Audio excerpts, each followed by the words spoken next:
I ask atheists, if you don't believe in God, do you still believe in right and wrong? And of course they do. David Hume, who's probably the most well-liked philosopher among atheists, says you can't get an ought. In other words, you can't reason to a moral, objective argument from what is.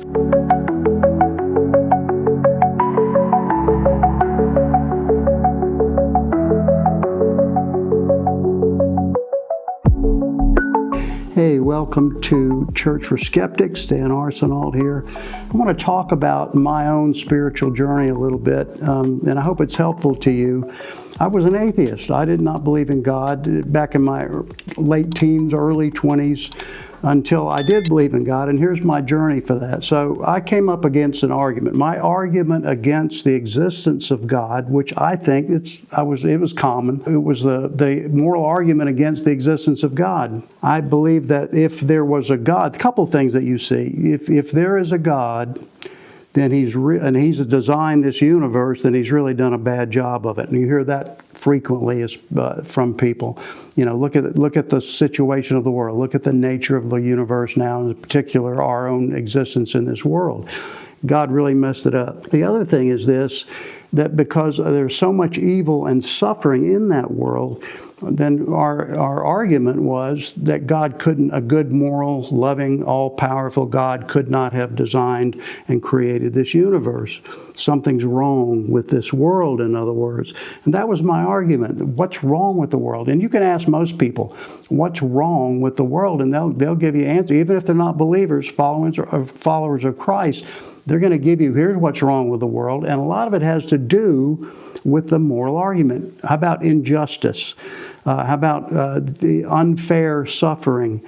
They'll pick some political situation or cultural situation and rail against those things as being evil.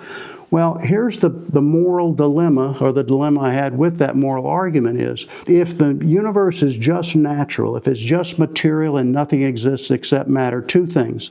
Number one, there is no reason, there is no purpose, there is no moral target for us to reach. We're just here by sheer accident, and we are what we are, we do what we do. David Hume, who's probably the most well-liked philosopher among atheists, he was the supreme skeptic back in the day. And he said you can't get, he agreed that there's no such thing as real morality, objective morality, because you can't get an ought. In other words, what should be, and we say that all the time. Here's what you ought to do. You shouldn't do that. You should do this. And we live that way, and we should live that way, I think. But David Hume says you can't get an ought. In other words, you can't reason to a moral, objective argument from what is. What is just natural. It's just what happens no matter what. There's no reason for it. There's no meaning to it. There's no purpose behind it. And so, in effect, that's nihilism. Life is meaningless. Now, we can inject meaning into that life. But my problem back in those days, I was in graduate school getting a master's in philosophy. And my logical problem was that I could not conjoin the non-existence of God with the existence, and I couldn't leave that, the existence of evil and suffering, unjust suffering. And so if I wanted to, here it is, I'll give it to you, David Hume's version. If I wanted to retain my idea of what ought to be in some form, then I could not reject the nature of God, the existence of God, because that's the only reason we can be here. We can make it up as we go along, I guess, and that's what most people think they can do, but then it's just preference. It's not real objective morality. So that was my first struggle here, was that my idea of morality had to be objective. Here's what I am. Here's where I am now, and I'll fill in the gap a little bit here. My thing now is that most everybody does believe in right and wrong. You know, I ask atheists, if you don't believe in God, do you still believe in right and wrong? And of course they do.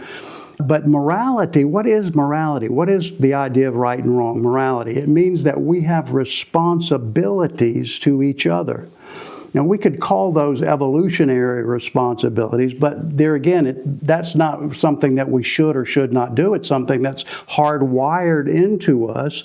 And if it is hardwired into us, even if it's just altruistic genes, then it's not morality. That's my point. A big point here that I want to make to you today is that if you think that your morality is just evolutionary advantage, if you're nicer, you're more fit, and you survive better, that may be true, but it's not morality then. It's just what is. And you can't get, like David Hume says, you can't get an ought what should be. What if you have a monkey, let's say, or a gorilla, who is nicer than the other ones? Does that make him good? Does that make him better morally than the monkeys who fight and steal from each other?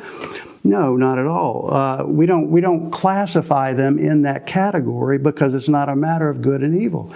It's a matter of is, not ought. If your worldview is atheistic, then it is naturalistic and materialistic. Nothing exists except the material world. And so everything that happens is predetermined. It's determined by our DNA. Everything that we do is determined by our DNA and our environment. There's an economics professor and philosopher, Professor John Gray in London. Brilliant guy, and probably the most consistent atheist that I've ever read after. John Gray was all over the secular humanists. The secular humanists want to say, no, we can be better by ourselves. Secular means just of this world. And so we can be secular, but we can still be good without God. That's the whole cry of secular humanism. And John Gray said, no, you are, watch this. He said, you are borrowing, these secular humanists are borrowing ideas from Christianity at the same time as denying Christianity. And the two things they're borrowing, he said, is moral progress. We can be better morally. Well, John Gray would say, you are what you are.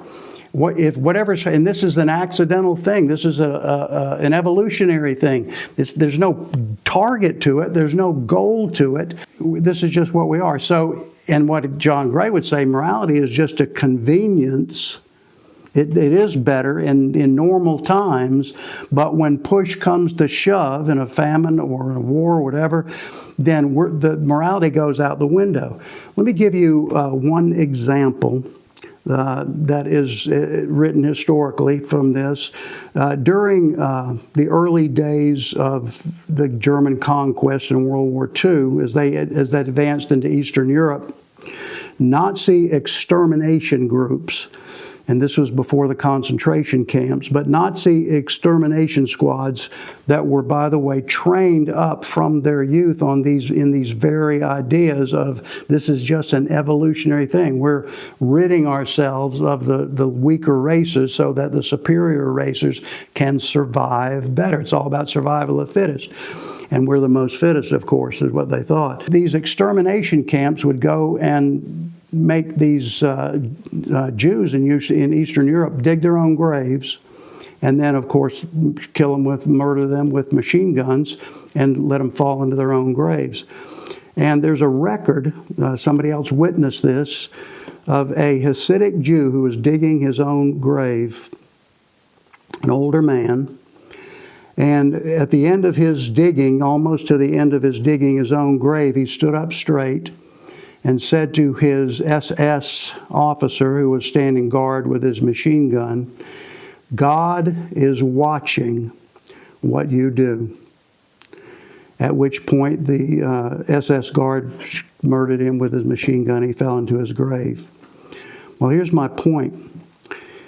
Both Hitler, Stalin, Mao, every SS guard who exterminated by order, none of them believed that they all had a similar belief, whether it's communism or Nazism, they had the similar belief God was not watching what they do. In my spiritual journey, I came from rejecting my atheism on that very basis, because if there is such a thing as morality, then we do have responsibilities to each other. the shoulds and should nots. And if we have responsibilities to each other, then we are accountable to those things. Otherwise, there's no real responsibility. We have to be accountable for that. And if there is an accountability to my life and what I should do and shouldn't have done and didn't do and should have done, then there has to be a judgment. So you have morality, responsibility, accountability, and finally a judgment. I had to come to believe that God created the world simply from the idea of morality itself. And I'm convinced that God has hardwired morality into His very creation. And so from there, of course, you've got another leap to go to Christianity, to be a follower of Christ. We'll talk about that next time. Thanks for watching.